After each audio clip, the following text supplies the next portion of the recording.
What's going on, ladies and gentlemen? Welcome back to the channel. Thank you so much for joining me today. I hope you all are healthy and well. I hope your day was fulfilled with nothing but joy and positivity. All my new supporters join us for the first time. Welcome, welcome. Today, I bring to you one of them ones. Today, we'll be reacting to first time you realized America really messed you up. These videos really piss me off, man. Like, seriously. These videos really trigger me. We've reacted to a few of these, should I say a lot of these, on all of my channels in the description down below. And that's like, it never fails. It never fails. There's always at least one or two clips that are so relatable, and it pisses me off because it's like, we're being played. Man, they out here doofing us, man. Playing us a fool. If you're an American currently living abroad, what is one time that made you realize that America really messed you up? Literally early this morning, I dragged my ass to the embassy, which is an hour away from where I'm living in the Netherlands.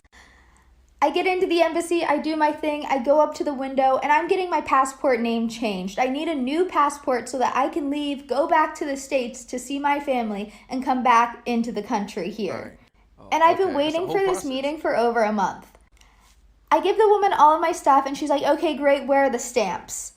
And I had printed out a checklist from the embassy website, and there were no stamps on this checklist.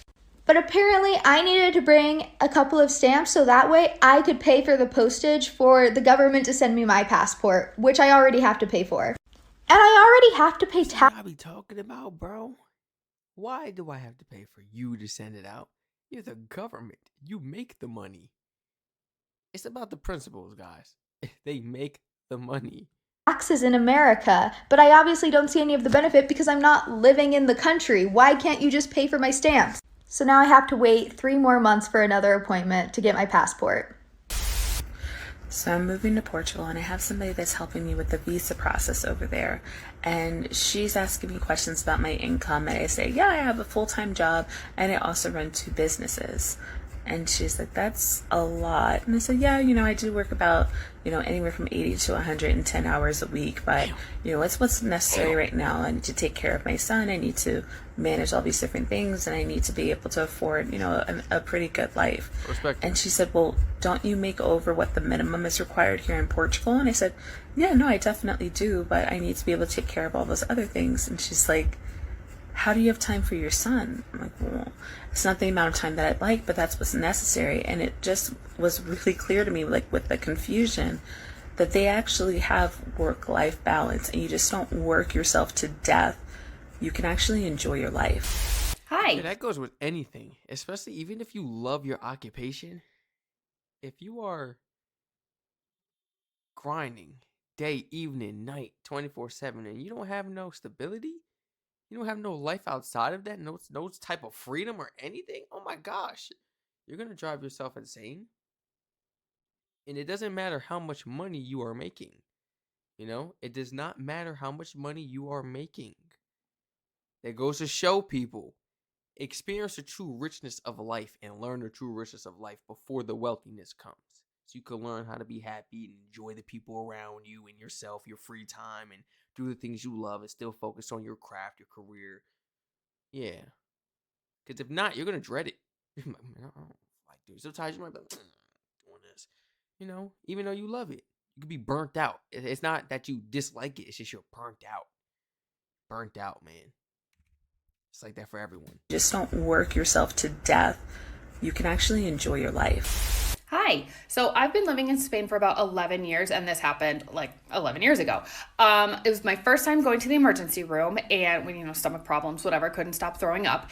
And I go in, give the girl at the front desk my ID and my debit card. And she takes my ID, checks me in, hands both cards back to me. And I was like, oh, well, maybe I give the debit card, I pay at the end. So I go in, everything, give me medicine, and I go back out. I stop at the front desk again, and I was like, hi, I'm leaving. Here's my debit card. And she just looks at me and she's like, I don't know why you keep giving this to me. You don't need to give me your debit card. I don't get it. And I'm like, oh, you don't have to pay for health services, even in a private hospital. Okay, I have another one. When I was studying in Spain, we had our orientation the first week of classes, and our program director sat us all down and had to explain our health insurance to us and how it worked. And basically, it worked that you paid like €1,000 for the semester, and you got health insurance, like free health insurance for everything, covered everything. And she had to sit us down, and she had this big group of Americans in a room, and she was like, "Listen, if you are sick, go to the doctor." And we were all like, "Yes." And she was like, "No, like Americans don't go to the doctor. You won't go to the doctor when you're sick. So I have to tell you every year to do this." And still kids will just put off going to the doctor because you're used to just like pushing through illness. No matter what it is, I don't care if it's a cold, go to the doctor. And she had to actually like spell that out for us. Okay, so I was living in I'll take advantage of the opportunity. But if you're still charging me $5, $6, I don't care. I mean, I'm good myself, man. I'm good myself. Now, if it's like crazy life threatening, cool. I'm handing that over. But if it's just a regular checkup or this or that or sickness or a cold, nah, I'm good. Nah, I'm all right. Nah, I'm all right. I'm okay. I'm gonna go coop out, in a hotel room or something like that. So Strac feel better. Drink me some tea. Stuff like that. I ain't spending $5, $6. It's a cold. You gotta let it run its cycle. What they gonna give you to make it go by fast? Well, unless you think there's some home remedies that could get it away over the night. Y'all remember when I was really sick last year? I wasn't really sick, but like my head, I was a little dizzy. My throat was scratchy, it was hurting, and like my voice sound raspy. And I was like, it sound all right. And I was like, I'm cool. And I was still working. Somebody, a bunch of people was flooding the comments, but somebody, that comment really, stood out to me, and it was like, do this, do that, do that. Some home remedy. And I was like, you know what? Let me go do it. I did that thing. Bro, it was like in less than 12 hours. I started feeling a little better. Home remedies work, right? I mean, like, even just put some honey in the tea be making me feel better. Like, I be feeling good, man. Seriously. in Thailand, and I got into a motorcycle accident because the guy in front of me turned without a blinker. Like, he was on a moped and he just kind of turned into the side of me and just knocked us both over. And so my motorcycle landed on my knee and I couldn't walk, so they needed to call me an ambulance to go to the hospital. But like, I was like, I can't afford an ambulance. So the whole time that they're like, the ambulance is coming and they're like putting me in the ambulance, I was like, how much is this gonna cost? How much does this cost? Like, I someone can pick me up. How much does this cost? Because like in the States, it could be like $4,000 to get a 15-minute ride to the hospital. And the guys just laughed at me and they were like trying to figure out the word for it. And they're like, free, it's free. And I was like, huh. Well, that's different. Let me tell you something. You're not just gonna throw me in the ambulance. We fighting about that. if I'm not educated on the fact, oh yeah, what? You're not just oh yeah, I'm arguing with everybody. Pedestrians, EMS, get off of me. What? but sir, you're losing. I don't get off. I don't care about none of that. No. It's why we just got to be educated. I'm a black person living in Japan right now. And yeah, so when you're in America and you're shopping, you're browsing, whatever, sometimes, not all the time, in my own experience, I've never had the experience of being followed around because of my skin color, because I just don't shop that often. And sometimes when I want to go get something, I know exactly what I want. I go in, I buy it, and then I leave. But here in Japan, when you go in and you're browsing for something, the employees are walking around to help you. So they may follow you, but they're not following you because of your skin tone. They're following you because they want to help you. They want to take the initiative and be right there when you need them, when you're ready to pay, if you have questions, whatever the case may be. I respect that. Hey, I live in Ireland and I've lived most of my adult life here. I moved to Ireland in 1995. My teenage daughter was born here many years ago, and when she was born, I spent 2 nights in hospital before she was born. I had an emergency cesarean section, and then I spent a further 6 nights afterwards. The total cost to me was $0. I kept asking them, like, are you sure no one wants my credit card? Like, do you want my details so you can send me the bill? And they would just like laugh, like, oh, you're American. There's no bill. So 8 nights in hospital, emergency procedure, zero bill. So when I was in high school, I was a lifeguard, and during my lifeguard training, they taught us that before we even administer first aid or CPR, we had to ask for consent to avoid being sued. Now fast forward a couple of years, and I'm in London as a waitress, and my company sends me to go do CPR training. And while I'm there, they go over the same stuff that I learned in the States, but I notice that they're completely glossing over this one particular area. So I raise my hand and I ask, what are the laws here? Like, how do you avoid being sued if something goes wrong? To which every single person in the room starts laughing at me and says, oh, you're American, right? Yeah, no one here is going to sue you for trying to save their life. Okay, I have type 1 diabetes and I lived in Costa Rica. The very first day that I was there, my insulin pump stopped working. This was like some weird fluke, unrelated to anything else. But I didn't have a doctor yet or really know where to go, so I went to a pharmacy because I needed to get long-acting insulin so I could still treat my disease. And when I went to the pharmacy, the insulin was $20 for a vial. In the United States, I pay $322 for that same vial. I also want to add that I got the insulin over the counter without a prescription. In the United States, I have to see my endocrinologist 4 times a year to get a prescription for a medication that keeps me alive. Wow. Here's To a literally fun one. prove, like, hey, I got this condition. Keep me alive. I mean, I'm a. Ooh, I was about to lose. I was about to lose my mind. I was about to lose my mind. To get a prescription for a medication that keeps me alive. Here's a fun one. So I'm teaching 3rd grade in Thailand, right? And it's sports day. Kids running around, screaming, having fun, as kids do. And I hear a bang. Instantly, my heart drops into my stomach. My entire body tenses. My adrenaline starts pumping. And I'm looking around for the shooter. And then I realize I'm in Thailand. And people don't have guns. And they don't shoot children at their school. It was a balloon. A balloon popped. Fuck you, America. So I don't live abroad anymore, but for half of 2018, I lived in Germany, and I have so many stories. The town that I lived in had like a main plaza area, and there was a cafe in that plaza, so a couple of my other American friends and I decided to try it out one day, and there was a construction site nearby. We heard a really loud bang, and, you know, we kind of assumed that someone had fired a gun, and so we, like, ducked for cover, and then we were looking around frantically, trying to find, like, a place that we could run to or hide to get out of the situation, and then we realized that no one had shot a gun.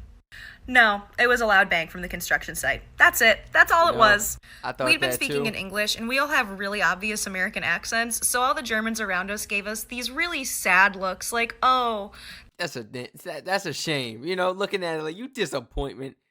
They're probably looking like y'all crazy, man. It's where we were raised, man. It's our survival instincts. This is what we are equipped with when we are born and raised in the United States. We can't help it. these poor, poor Americans. But you know what?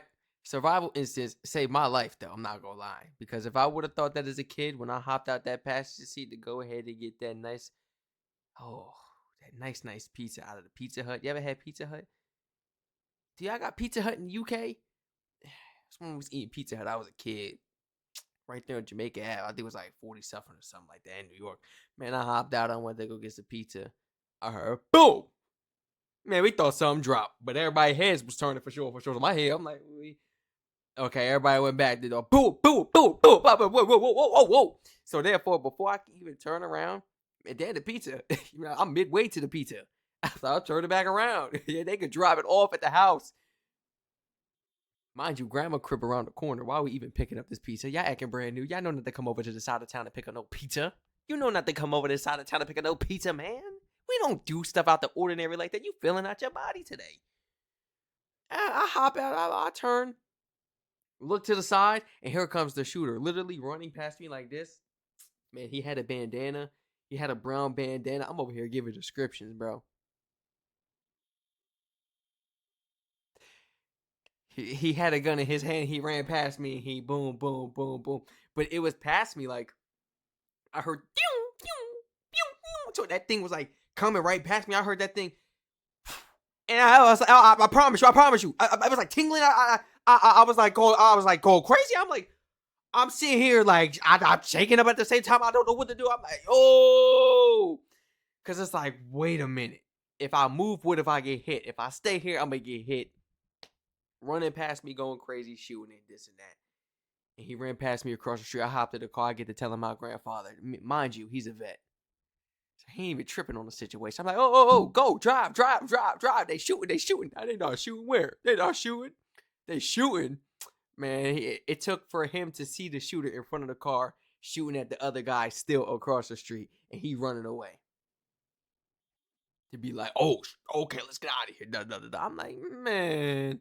But he was real calm about the situation. I'm like, yo, y'all vets is built different. I was a kid. I was like maybe 9, 10. That was my first time. Now I'm not scared of no firearm. I'm not scared of no firearm. I'm not scared of no knife. I'm not scared of no weapon. Like, I done seen it all in public.